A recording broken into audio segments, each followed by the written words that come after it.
Un saludo cordial, jóvenes y señoritas. Hoy vamos a ver lo que es el primer temario del segundo parcial para la asignatura de balance de materia y energía, el cual está expresamente o concentrado en el balance de energía. Bien, algunos conceptos que nosotros tenemos que saber sobre estos parciales va a ser lo siguiente, porque vamos a hablar un poco del tercero. Y es que para sistemas abiertos, el calor va a ser igual o va a estar definido por la variación de entalpía más todo este conjunto de aquí son los moles que reaccionan por la entalpía de reacción. Ahora, recordemos que este segundo parcial está netamente enfocado en balances de energía, pero en procesos físicos. Es decir, donde no va a existir reacciones químicas. Por tanto, esto de aquí se vuelve cero. Y netamente la ecuación que vamos a usar va a ser que el calor es igual a la variación de entalpía. Ahora, como sabemos, los procesos físicos, también conocidos como operaciones unitarias, tienen la siguiente forma.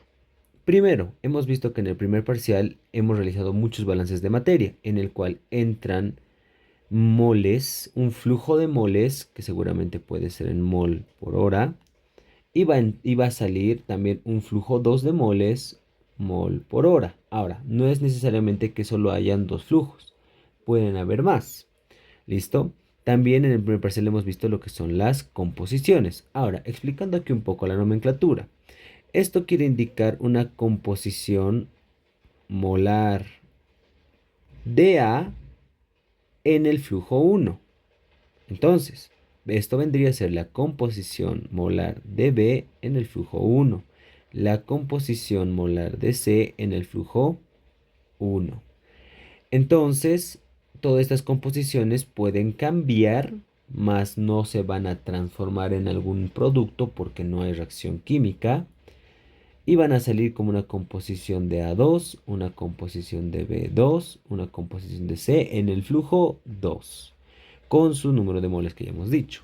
Sin embargo, ahora es importante que al momento de leer el ejercicio o el enunciado, tomemos en cuenta a la temperatura, tanto de entrada como de salida, puesto que estas temperaturas nos van a ayudar a determinar las entalpías de entrada y de salida, que van a estar o tienen que estar en unidades de energía, kilocalorías o kilojoules.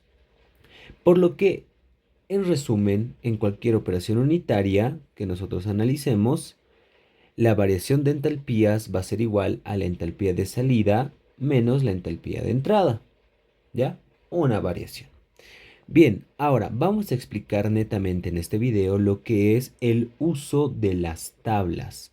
Cómo es que éstas se tienen que leer y qué tenemos que saber. Ahora, empecemos con la primera tabla, que es la B1, propiedades físicas. En esta tabla lo que vamos a encontrar son, primero, compuestos. Un almacén de compuestos, varios. Sin embargo, hay compuestos que no van a estar en este listado y vamos a ver cómo vamos a hallar después.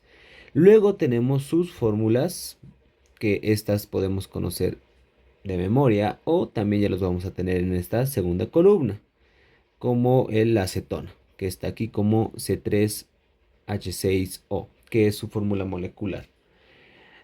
Posteriormente, en la tercera tenemos lo que es el peso molecular, que va a estar en unidades de gramos por cada mol. ¿Ok? Entonces, también nuevamente correspondido, digamos, claro ejemplo, el agua va a estar su fórmula molecular H2O, su peso molecular 18.016. Ahora, hay que tomar en cuenta que si en el ejercicio nos dan compuestos que están en esta tabla, en lo posible y en lo mejor tenemos que utilizar estos pesos moleculares. Claramente podríamos usar 18. Sin embargo, ahora que estamos haciendo el uso de tablas, es necesario utilizar este peso molecular. Ahora, en la cuarta columna tenemos lo que es el GE, que viene a ser la gravedad específica, que la gravedad específica no es más que la densidad sobre la densidad relativa que es del agua, que es 1 o, dependiendo si queremos en otra unidad, 1000. Entonces, haciendo el despeje correspondiente, esto va a ser gramos por cada centímetro cúbico. ¿Por qué? Nuevamente, la gravedad específica va a ser igual a la densidad sobre la densidad relativa. Ahora, la densidad relativa es el agua a 4 grados centígrados, que eso es 1 gramo por cada centímetro. Despejando, la densidad del compuesto que nos van a dar va a ser la gravedad específica, que esto de aquí son estos valores, por eso no tienen unidades, por 1 y la unidad de gramo por cada centímetro cúbico. Por consecuencia, nosotros podríamos decir directamente que esto de aquí son las densidades de los compuestos en unidades de gramo por cada centímetro cúbico. ¿Ok? Ahora, ¿qué significa estos 24? Quiere decir que muchos de estos compuestos han sido determinados su densidad a 20 o 4 grados. Y hay otros que han sido medidos a otra temperatura, y es lo que pueden ver aquí. Miren el ejemplo del acetaldehído, que indica que su gravedad específica es 0.783, pero está medido a 18 grados centígrados. Ahora, un ejemplo clarísimo es la del agua, porque nosotros sabemos que el agua va variando con su temperatura, la densidad varía con la temperatura. Entonces, lógicamente, a 4 grados, que es la temperatura en la cual se ha medido, la densidad, o bueno, la gravedad específica es de 1. Y esto es algún dato bibliográfico que conocemos gracias también a mecánica de fluidos. Entonces, podemos interpretar esta cuarta columna como densidades. Ahora, ¿cuándo vamos a aplicar estas densidades? Especialmente, lógicamente, cuando sean líquidos. Cuidado, quieran aplicar cuando sea un gas, porque cuando es un gas, su densidad de referencia es el aire, cambia. Entonces, la mayoría de estos compuestos los tomamos como si fueran líquidos. Luego, tenemos ahora sí el apartado más importante, que es el que más nos interesa, ya que las 4 primeras columnas eran más que todo para el uso del balance de materia. Ahora vamos ahora sí para el uso del balance de energía, que vienen a ser todos los demás de aquí. Empecemos con estos primeros dos pares de datos, que son la temperatura de fusión, es decir, de un sólido a líquido, en grados centígrados, y la entalpía de fusión, nuevamente, que está en función a la temperatura de fusión. Ahora, ¿qué indican estos subíndices B, C y J? Estos subíndices están explicados en la última parte de la tabla e indica. Vamos con el B. El B nos indica que es el punto de fusión, pero medido a una atmósfera. Entonces, este punto de fusión es medido a una atmósfera. Solo nos está indicando eso. Lo mismo para la entalpía. La entalpía nos estaría diciendo, vamos al punto C, dice, el calor de fusión a la temperatura de fusión medido a una atmósfera. Entonces, solo son datos que nos están indicando. J ahorita lo vamos a ver porque aparecen varios. Entonces tenemos que entender que B es la temperatura de fusión, C es la entalpía de fusión. Es una lectura sencilla. Ahora, ¿qué hay que rescatar de estos datos? Primero, la temperatura está en grados centígrados. Segundo, la entalpía aquí está en unidades de kilojoule sobre mol. ¿Ok? Para la nomenclatura que vamos a utilizar ahora va a ser de la siguiente forma. Cuando nos refiramos a entalpías molares, vamos a utilizar H con una línea, que esto va a tener unidades justamente de energía, kilojoule sobre mol. Cuando nos refiramos a entalpías másicas, va a tener un sombrerito, una entalpía específica, que van a ser unidades de kilojoule por gramo o kilogramo, cantidad de materia. ¿Ok? Entonces, por favor, tomar en cuenta esto para la nomenclatura. Ahora, sigamos. Esto es un par de datos que van en conjunto. Y noten que para algunos no hay. Digamos, para el acetaldehído no existe un calor de fusión. Pero miren que para el agua, lógicamente, su temperatura de fusión es cero y su entalpía de fusión va a ser igual a 6. ¿Ok? Bien, ahora vamos con el otro par de datos, que es la temperatura de ebullición y la entalpía de vaporización. Que nuevamente, notemos que dice que B, o sea, temperatura de ebullición, B, es llevar de líquido a gas o a vapor, y la entalpía de vaporización, lo mismo, de la misma idea, llevar del líquido a gas. Muchos tal vez recuerden de FQ lo que es esta gráfica de temperatura versus calor, si no estoy mal, o al revés, calor versus, no, temperatura versus calor, que va subiendo. Entonces tenemos una primera fase que es aquí en la fusión. Bueno, aquí no es fusión, aquí es una temperatura. Se calienta, se evapora y se vuelve a calentar. Eso nos está explicando esta pequeña tabla. Ahora, como les digo, estos están casados, van en conjunto, clarito igual aquí están diciendo, van en global, juntos. Nuevamente, seguramente D, como pueden leer aquí abajo, dice es el punto de ebullición a una atmósfera. Y esto sabemos porque el punto de ebullición varía con la altura. Entonces, sabemos que en La Paz, digamos, no hierve a 100, hierve a 87 el agua. Pero aquí nos está indicando que esto específicamente es para una atmósfera. Y la entalpía de vaporización nuevamente, que está con la letra E, nuevamente lo mismo. Calor de vaporización a la temperatura de ebullición a una atmósfera. ¿Listo? Entonces, esos son los datos que necesitamos saber. Entonces, tenemos que tomar en cuenta que este par de datos y este par de datos van casados, van juntos, no van por separado. Ahora explicaremos igual nuevamente las unidades. Este está en grados centígrados y esto está en kilojoule por cada mol. Entonces, ¿por qué es importante esto? Porque nosotros cuando hagamos lo que son calentamientos o cambios de fase, vamos a necesitar leer las entalpías de vaporización y las temperaturas. Pero tenemos que saber en qué unidades están. ¿Listo? Ahora, vamos con lo que es su superíndice J. ¿Qué nos dice J? Dice, para transformar la entalpía, y recordemos que como es molar va a ser una raya, de kilocalorías sobre mol, divida el valor entre 4,184. ¿Ya? Entonces, si yo quiero llevar a kilocaloría, tengo que dividir este valor. Si yo quiero convertir a unidades de inglés, BTU, tengo que multiplicar por 430,28. Eso es lo que me indica el valor de J. Entonces, si se dan cuenta, solo les están dando un tip para cambiar de unidades. Pero podemos usar igual nuevamente las relaciones de 8,134 y 1,987. ¿Ok? Igual va a salir. Bien, ahora, hablando de estas dos columnas. Estas dos no nos van a interesar. No nos van a interesar porque son temperaturas críticas y presiones críticas. ¿Ya? Y su apartado F y G nuevamente dicen eso. Por eso los he tachado. No nos interesan para lo que son los balances de materia y energía.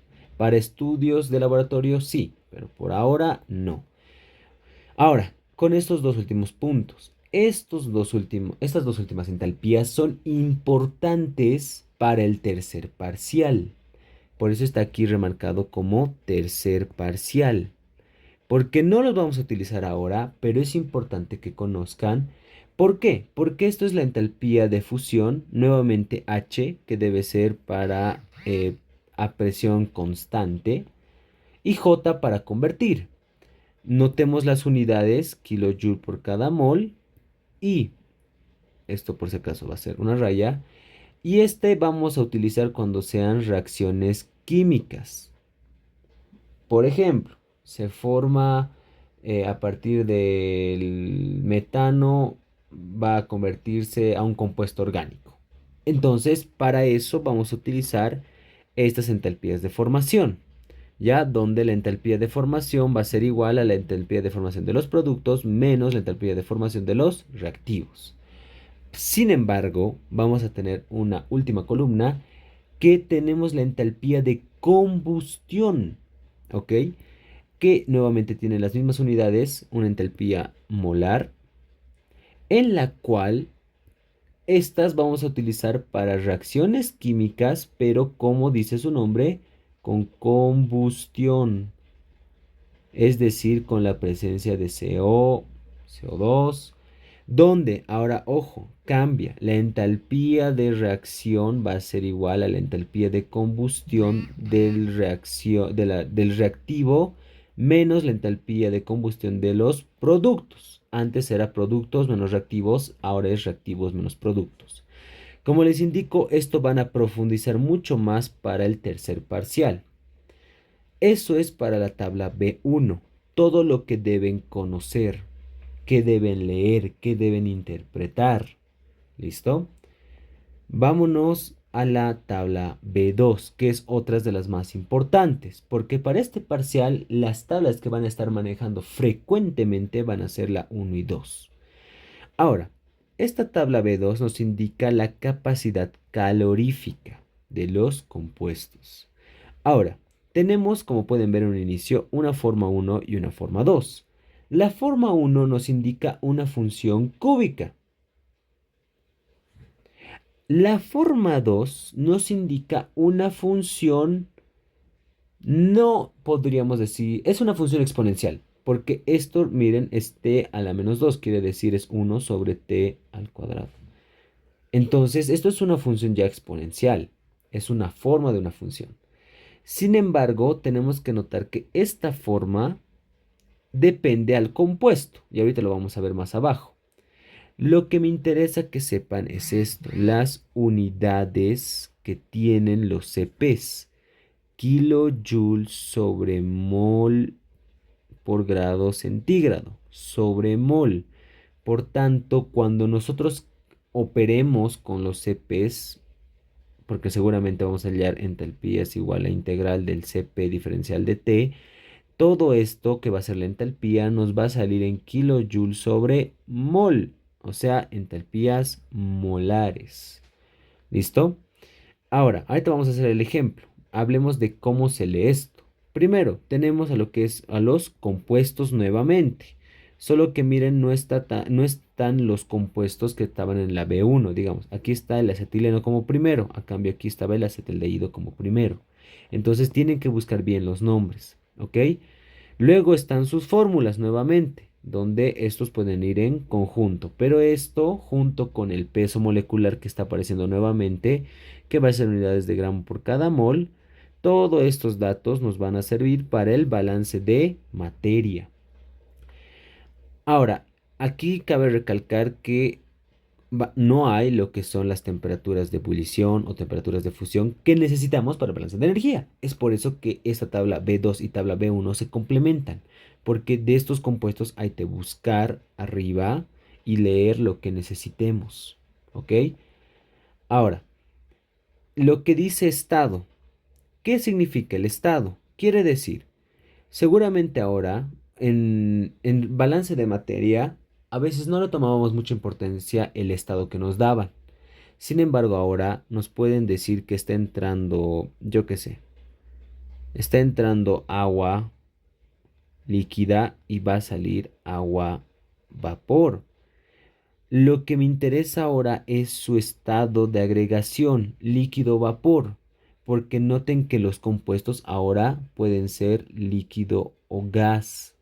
Entonces a eso se refiere su estado. Es decir, nosotros ahora, además de las temperaturas, debemos conocer en el estado de agregación que se encuentran. Entonces, supongamos que nos dan acetona. Dependiendo a qué estado de agregación se encuentra, yo voy a utilizar una de estas. Digamos, voy a agarrar y voy a utilizar el líquido. Todo esto es lo que yo voy a utilizar. Entonces, ¿qué me dice? El estado de agregación es líquido, ¿ok? Ahora, luego me dice, ¿qué forma? La forma es la expresión matemática que vamos a utilizar. Hemos visto que hay una forma 1 o forma 2. En este caso, forma 1. Forma 1. Entonces, esta es la expresión matemática, la función que vamos a utilizar. Ahora, importante, ¿en qué unidades? Estas funciones han sido evaluadas experimentalmente. ¿Listo? Entonces tenemos que respetar lo que nos dice. Si dice en grados centígrados, las temperaturas que utilicemos tienen que estar en grados centígrados. Hay casos que nos van a decir Kelvin, entonces hay de transformar la temperatura que nos den. ¿Listo? Ahora, tenemos aquí lo que son sus coeficientes A, B, C y D, que están repartidos por columnas. Cuando nosotros ya identifiquemos el estado y la forma y la temperatura, vamos a recurrir a poner los exponentes. En este caso está con colores. Para A, para A, para B con amarillo, para B, para C, para C, para D, para D. Ahora, ¿por qué está subrayado solo esta primera forma? Porque van a ver que muchos de los compuestos siguen la primera forma. Muchos. Pocos compuestos siguen la segunda. Entonces es bueno que ya se aprendan de memoria la primera forma. ¿Listo? Ahora, veamos el ejemplo que aquí han hecho y analicemos cómo lo han determinado. Por último, bueno, sí, analicemos eso primero. Entonces, miren, nos dicen, van a analizar el CP de la acetona, pero ¿en qué estado de agregación? En gas. Entonces, esto es importante que sepamos porque a partir de ello, miren que aquí la acetona, que es el compuesto, tengo que saber en cuál de estos dos voy a trabajar. En este caso, como me dice gas, entonces es esta de aquí. Ahora, luego me dice tiene que ser en la forma 1. Tenemos la forma 1, es decir, una forma cúbica. Y en grados centígrados. Entonces, la temperatura que yo evalúe tiene que estar en grados centígrados. Ahora noten, miren que el primer coeficiente A es 71,96. Sin embargo, esto es bueno explicar y aclarar, va a ser la siguiente forma. Va a decirse A por 10 a la 3 es igual a 71,96. Quiere decir que el coeficiente A va a ser 71,96 y esto de aquí va a pasar al otro lado a dividir o va a pasar al otro lado con negativo. Es eso lo que nos dice aquí arriba, que nos dice, ojo, el exponente se vuelve negativo al poner en la ecuación. Entonces, para que ustedes no se estén recordando esto, tienen que recordar que cuando pongan este coeficiente, tiene que estar con un exponente negativo 3. Eso es lo que ha pasado aquí, por eso dice 0,0 tanto. Si recorro la coma, 1, 2, 3, 71,96 por 10 a la menos 3. ¿Listo?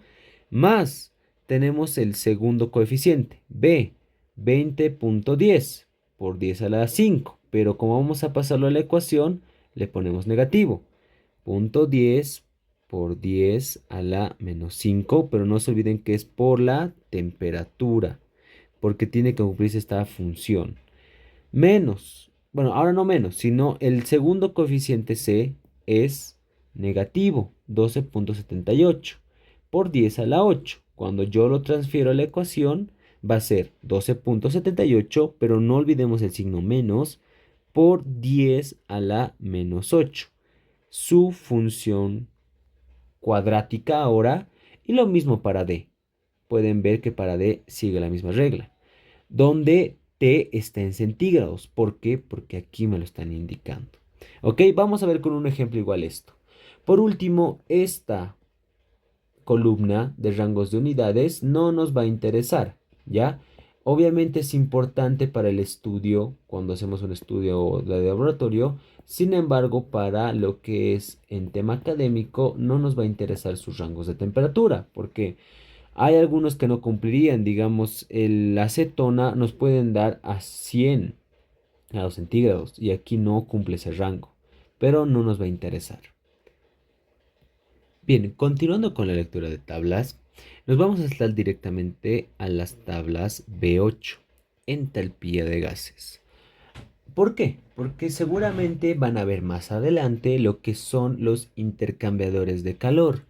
donde van a hacer el seguimiento de cómo leer las tablas para lo que son líquidos saturados, líquidos comprimidos, podríamos decir, líquidos, digo, vapor saturado, vapor sobrecalentado, que seguramente se va a explicar más adelante, para no confundirlos ahora con este tema que es calentamientos y cambios de fase. Bien, la tabla B8 está restringida específicamente para gases, ¿ya? Y específicamente para unidades internacionales, por lo que podemos ver nuevamente esta entalpía que vamos a leer va a estar en kilojoules sobre mol, es decir, una entalpía molar. Ahora, nos indica algo importante, el estado de referencia. Algo que no he mencionado es que cuando nosotros hacemos estos ejercicios de operaciones abiertas, nuestra temperatura de referencia en lo usual va a ser T1. Sin embargo, van a ver que en el tercer parcial la temperatura de referencia va a ser 25. ¿Ya? La temperatura de referencia va a influir en muchos aspectos, pero solo es un camino de cómo ir. ¿Listo? Entonces, esto de aquí, lo importante es que tenemos que tomar en cuenta que la referencia es el gas en primer lugar. Ojo, el estado de agregación es el gas.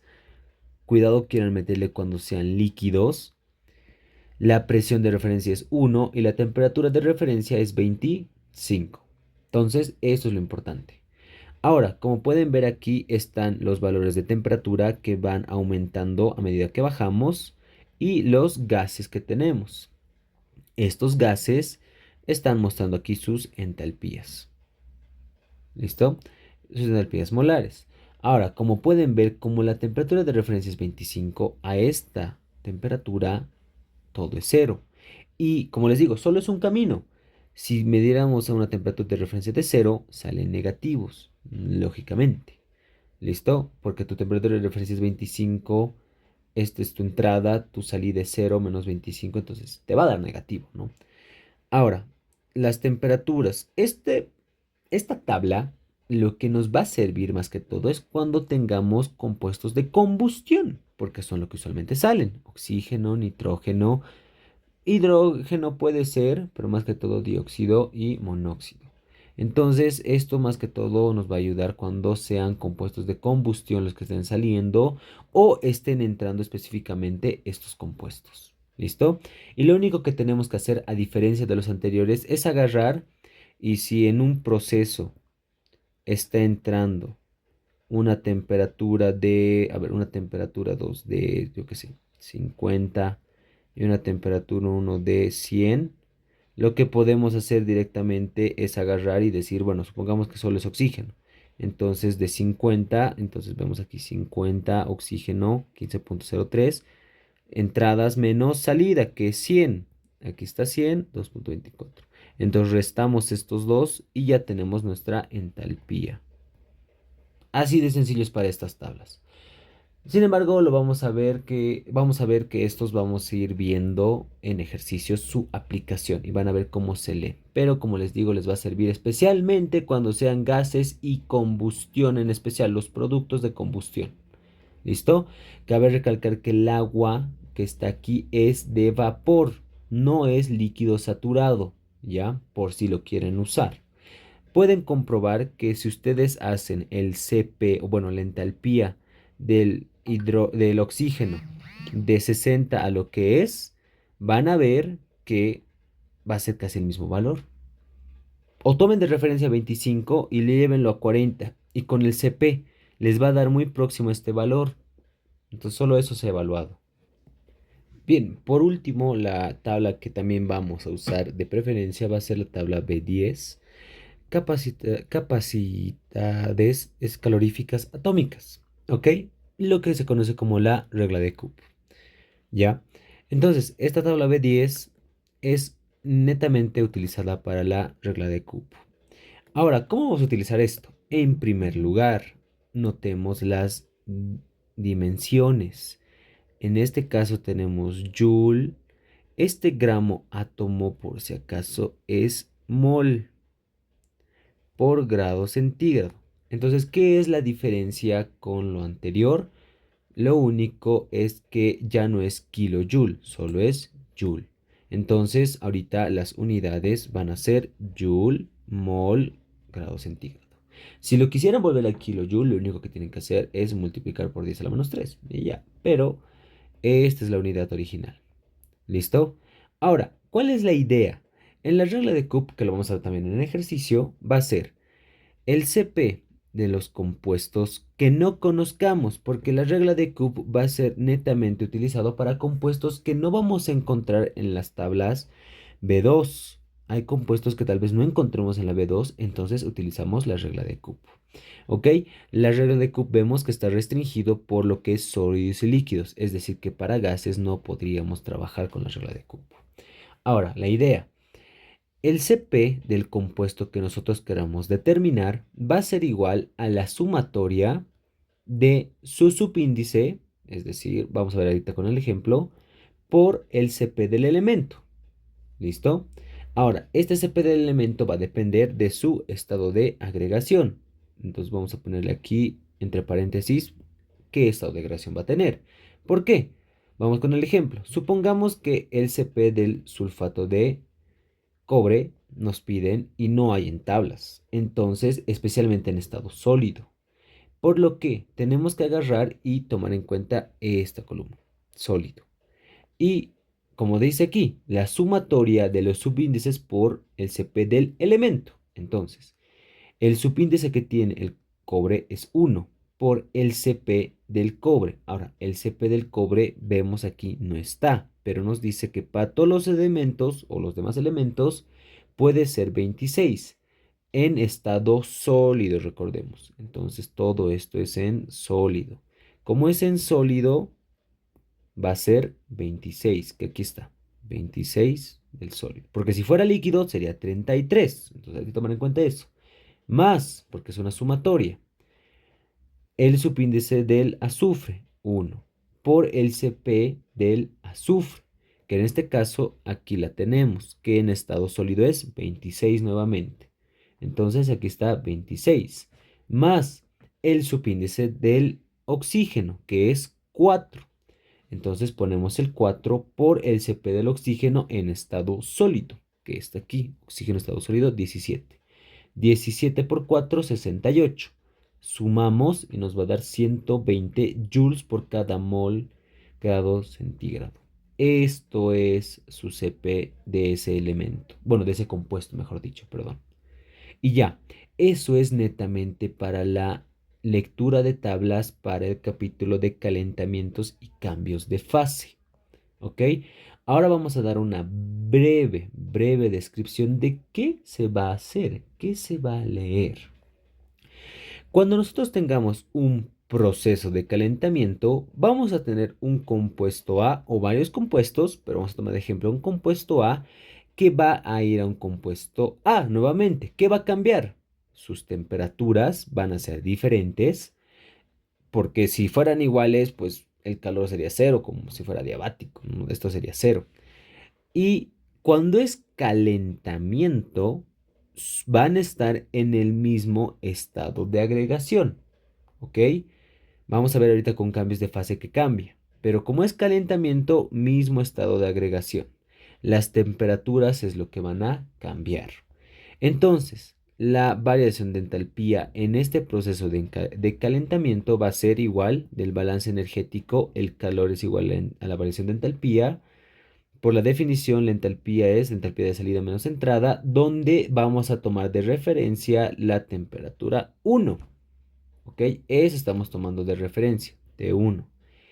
Y la variación de entalpía, como va a ser la referencia T1, esta entrada se va a volver cero. ¿Ok? Lo vamos a demostrar en los ejercicios. Y la entalpía de salida solo sería, y recuerden, ahorita esta entalpía de salida está como si fuera energía, kilojoule, porque nuevamente las unidades de energía tienen que ser aquí igual, kilojoule.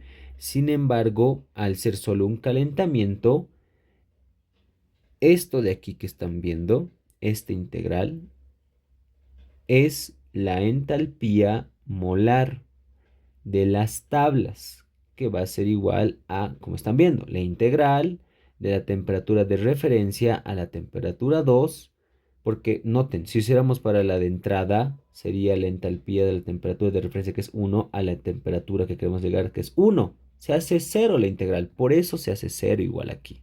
¿Ok? Entonces, esta entalpía es molar. ¿Por qué? Por el Cp. Porque este Cp, al estar multiplicado por su diferencial, las unidades, ¿cuáles van a ser? El Cp, lógicamente, va a tener kilojoule, mol, grado centígrado.